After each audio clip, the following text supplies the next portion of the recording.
So, there I was at my own husband's 40th birthday party, listening to my mother-in-law give a toast. She was holding a glass of champagne that I paid for, in a rented hall that I paid for, standing in front of a cake that I paid for. And she had the audacity to talk about how she hoped he would one day find a wife who could properly support his ambitions. She said this while looking directly at me. At me, Sarah, the woman who had paid for every single bill, every meal, and every vacation for the last 8 years of her son's life. The entire family was there, all of Mark's aunts and uncles and cousins, watching me. They were probably expecting me to shrink, to look down at my plate, maybe even shed a tear. But instead of crying, I just smiled. A real, genuine smile. Because I knew something she didn't. I knew this was the last party of mine she'd ever attend. When she finished her little speech, patting her son's arm like he was a king who deserved a better queen, I raised my own glass. Brenda, I couldn't agree more, I said. My voice wasn't loud, but it was clear, and it cut through the awkward chatter that had started. The entire room went silent. Mark deserves someone who can support him. Which is why I'm so happy to announce two things tonight. I paused, letting the moment hang in the air. I looked at Mark, whose face was starting to twitch with anxiety. Then I looked back at his mother, Brenda, whose smug little face was frozen in place. First, I said, my smile widening, I've just filed for divorce. And second, I've instructed my family's lawyers to withdraw the final payment for the house you're standing in. You know, the one my trust fund paid for 3 years ago as an anonymous gift. You could have heard a pin drop. Then a fork clattered onto a plate. The look on her face, it was a masterpiece of confusion, shock, and pure, unadulterated greed. It was the look of a woman who just realized she'd been insulting the lottery ticket she was about to cash in. Let me back up. Because to really understand the sheer, karmic beauty of that moment, you need to understand the last 8 years of my life. It all started, as these things often do, with a guy who seemed perfect. I met Mark when I was 26. He was funny, charming, and ambitious. He was an entrepreneur, he said. He had all these incredible ideas, these plans to build apps and start companies that would change the world. I wasn't a dreamer like him. I was a project manager for a logistics company. I was practical. I had a good, stable job, a 401k, and a 5-year plan. I thought we balanced each other out. When we got married a year later, he was between projects. His last venture had run out of funding, he explained. I wasn't worried. I was in love, and I believed in him. It's temporary, I told myself. We're a team. His mother, Brenda, never liked me. From the day we met, she looked at me with this thinly veiled disappointment. I wasn't from their small, gossipy town. My parents were, in her words, perfectly nice, simple people, which was her code for poor. I had a job, not a career. I was a stepping stone, not a destination. In her mind, her brilliant son was destined for a woman with a family name and a summer home in the Hamptons. Instead, he got me, a girl with a sensible sedan and a retirement plan. The first year, I paid our rent. The second year, I paid for our first real vacation. By the third year, I was covering everything. Mark's projects never seemed to launch. There was always a reason. A partner backed out. The market wasn't right. He needed to do more research. I was patient. I loved him. But my savings account started to dwindle, and the lines of stress around my eyes started to deepen. Brenda's disapproval, meanwhile, festered. It went from subtle digs to outright insults. She'd come over to our apartment, run a finger over a dusty shelf, and sigh, "It must be so hard for you, Sarah, trying to keep a house clean when you're so focused on your little job." My little job was paying her son's way, but that detail never seemed to matter. Mark, bless his heart, was the world's greatest enabler. "That's just how she is, babe," he'd say after every one of her verbal assaults. "She's from a different generation. Don't let it get to you." The first real crack in my patience appeared on Mark's 35th birthday. We were at Brenda's house for a family dinner. She made a huge show of giving Mark his present. It was a beautiful, expensive watch.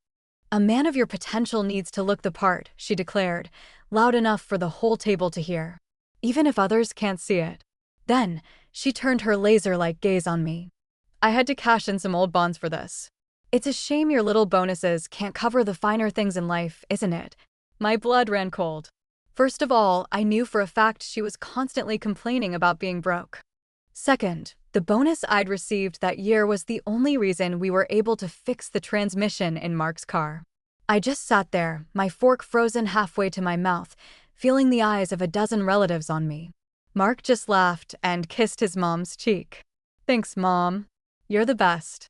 Later that night, I told him how much her comment had hurt me. He sighed, that classic, world-weary sigh. Babe, you're being too sensitive. She was just trying to do something nice for me. Why do you always have to make it about you? That was the first time I felt a genuine, cold flicker of, not just anger, but contempt. But I was a frog in boiling water. The temperature just kept rising, 1 degree at a time. The next incident was over my grandmother's necklace. It was a simple, elegant sapphire pendant. It was the only truly valuable thing I owned, not in terms of money, but in sentiment. My grandma left it to me when she passed, and it was my most cherished possession. I wore it to a cousin's wedding. Brenda couldn't take her eyes off it. "Oh, Sarah, what a lovely little thing," she cooed, touching it with her manicured fingers. "Is it real?" A week later, she called. She was attending some local charity gala and needed to borrow a little something to look the part. My stomach clenched. I didn't want to, but how could I say no without causing a massive family drama? Mark was right there, mouthing, "Just let her," at me. So, like an idiot, I agreed. I made her promise, literally promise, to be careful. She returned it a week later. Or rather, she came over for dinner, and I had to ask for it back. "Oh, the necklace," she said, snapping her fingers as if she'd just remembered. Honey, the funniest thing happened. I was dancing, and the clasp must have been loose. "I'm afraid it's gone." I just stared at her. "Gone? Just gone?" "I'm so sorry," she said, but her eyes were twinkling. There wasn't an ounce of remorse in her. "Honestly, it's probably for the best. It was a bit old-fashioned for you anyway. You can just buy a new one with the money from your, work." I felt like I was going to be sick. I looked at Mark, expecting him to finally stand up for me. He just put an arm around his mother. "It was an accident, babe," he said to me. "Mom feels terrible. Getting angry won't bring the necklace back." I didn't speak for the rest of the evening. I just felt this cold, hollow feeling in my chest. It wasn't just a necklace anymore. It was a symbol of how little I mattered. The final straw before the breaking point happened, predictably, on a holiday. Thanksgiving. I decided to host that year. I spent 2 solid days shopping, cleaning, and cooking. I wanted everything to be perfect. I wanted to prove to Brenda, to all of them, that I was a good wife, a good hostess, that I was enough. Brenda walked in, took one look at my beautifully set table, the gleaming turkey, the 9 different side dishes, and said, "Oh, you tried. That's cute." Throughout the entire dinner, she regaled the family with stories about Mark's ex-girlfriend, Chloe. Chloe, who apparently was some kind of domestic goddess. "You know, Chloe's turkey was always so moist," she'd say, poking at my turkey with her fork. She learned from her mother, who went to a cordon bleu school in Paris. "Some women just have that natural touch, you know." She looked pointedly at Mark. "See, sweetie? This is what happens when a woman is too busy with spreadsheets and conference calls. The home suffers." I felt my face burn with shame. I looked around the table, praying someone would say something. But they all just stared at their plates, shoveling in the food I had cooked. I excused myself, went to the bathroom, locked the door, and sobbed. I cried for my lost necklace, for my empty bank account, for the last 8 years of my life. Mark eventually knocked on the door. "Babe, are you okay? Everyone's asking where you are." When I came out, he hugged me. "Just ignore her," he whispered. "You know how she is. She's just trying to get a rise out of you." But it wasn't just that anymore. It was clear that he would never, ever choose me over her. He would let her burn me to the ground and then tell me not to mind the smell of smoke. Something inside me broke that day. The part of me that was still trying, still hoping, just died. And in its place, something new began to grow. Something cold and hard and clear. The real turning point, the moment that led to my little performance at the birthday party, came a few months later. I was up for a huge promotion at work.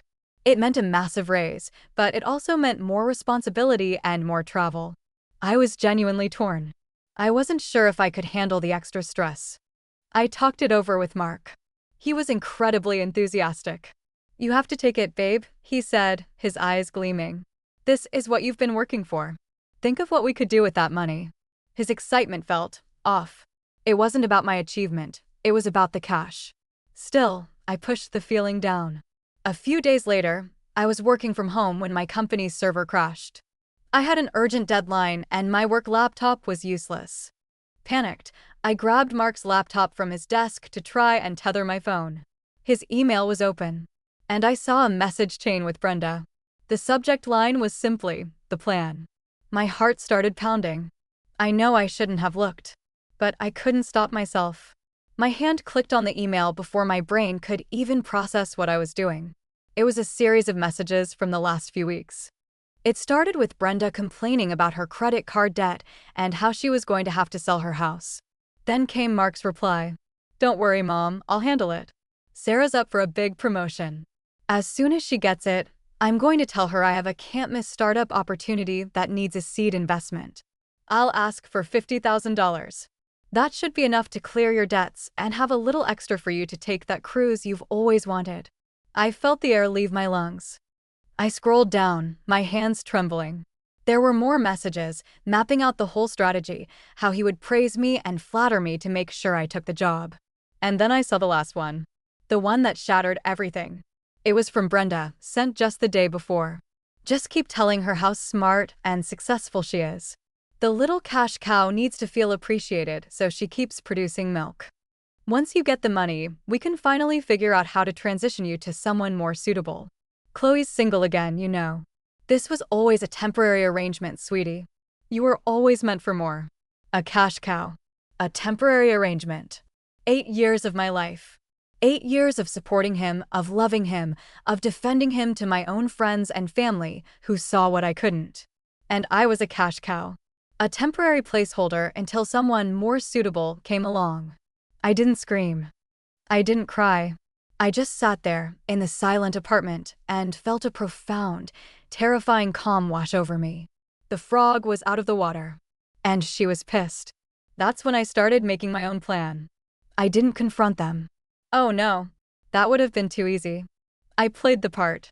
I went to Mark that evening and told him, with a bright, fake smile, that I had gotten the promotion.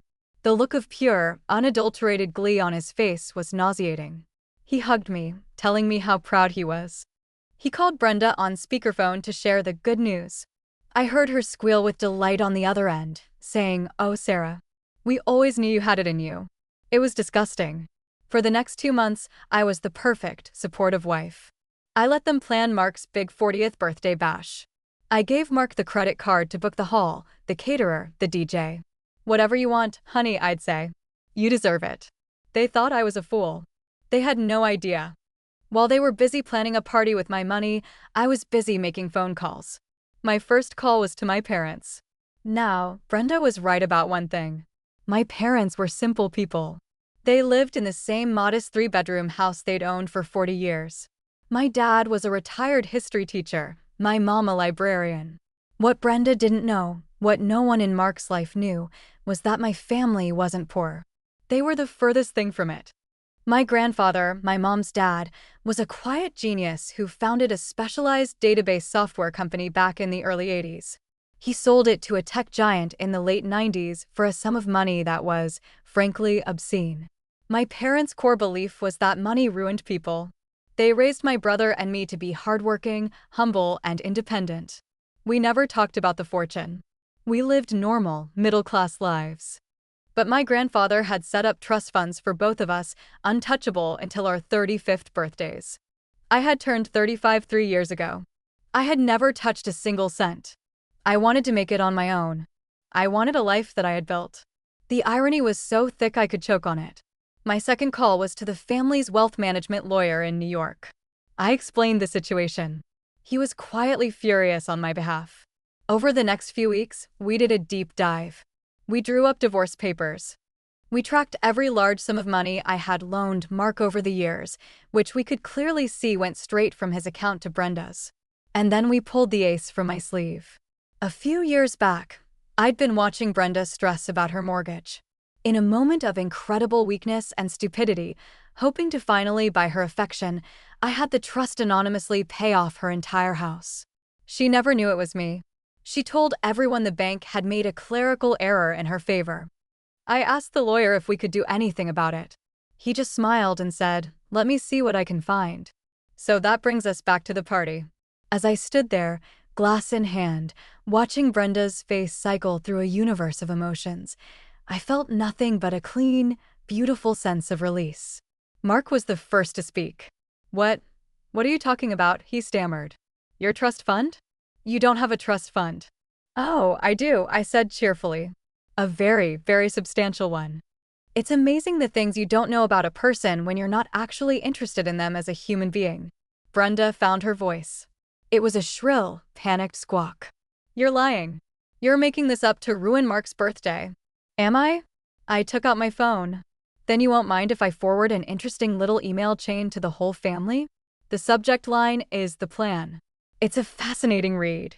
It's all about a cash cow and a temporary arrangement. I saw the blood drain from both of their faces. They knew exactly what I was talking about. I didn't even have to press send. Their expressions told the whole story. A heavy silence fell over the room. Mark's aunt, a woman who had always been kind to me, slowly put her hand on my arm. "Sarah," she whispered, her eyes full of dawning horror. "Is this true?" Every word I said, my voice finally shaking, not with sadness, but with the sheer adrenaline of it all. "I supported your nephew for 8 years. I paid for his life while he chased dreams that never went anywhere. And all the while, he and his mother were planning to bleed me dry and toss me aside. So, happy 40th birthday, Mark. My gift to you is your freedom. And your mother's impending foreclosure." I placed my glass down on the table, turned around, and walked out of that hall without looking back. The next few weeks were a storm of frantic, pathetic voicemails.